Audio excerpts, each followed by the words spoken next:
আমি মারি আবার ধরি মাইলু আমি এখন আমি আমার ওই স্বামী পড়ি মজ যাইছে এদিকে আর ছেলে মজ যাইছে এদিকে আর ছেলে মজ যাইছে ওইদিকে যাই গতকাল সন্ধ্যাবেলা ওইদিকে মদন পড়ি মজ যাইছে জমি সংকেত বিষয়ে তৌফিক পিতা জহুরুলকে পিটিয়ে কুপিয়ে রক্তাক্ত করে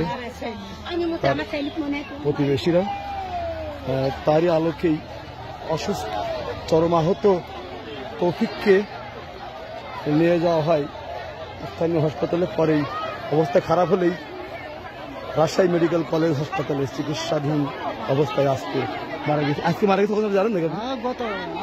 গত রাতে মারা গেছে। গত রাতে কটার সময় মারা গেছে? ভোরবেলা।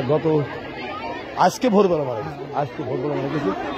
আমরা দেখছি অনেক লোক আসছে, দিন মজুরি মানুষ জমি সংকটের বিষয়ে নির্মম হত্যার শিকার হতে হলো। এই ধরনের হত্যা বিষয় হওয়া মানুষ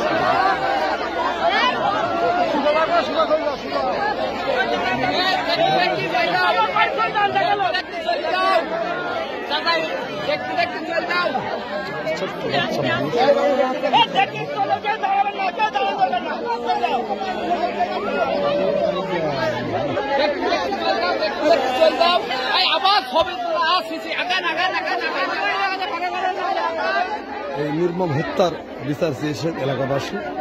মূলত জমি সংক্রান্ত বিষয়েই নির্মম হত্যার শিকার হতে হলো তৌফিকুর রহমান 20।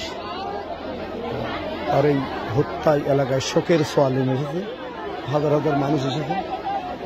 এই হত্যার নৃশংসতা বিচার চেয়েছেন। কাহিনী কি ভাই বলুন তো? দিকে মারার কাহিনী এখানে তো বলতে পারবে, এখানে যারা দেখিয়েছে কেউ নয়। আপনি স্থানীয় শোনেননি? আপনারা মুরব্বী শোনা জানেন না কিছু?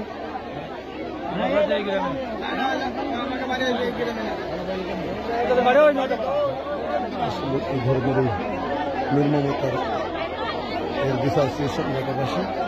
আমি থানার অফিসার ইনচার্জ মমিনুল ইসলাম সাহেব ঘটনাস্থলে আছেন।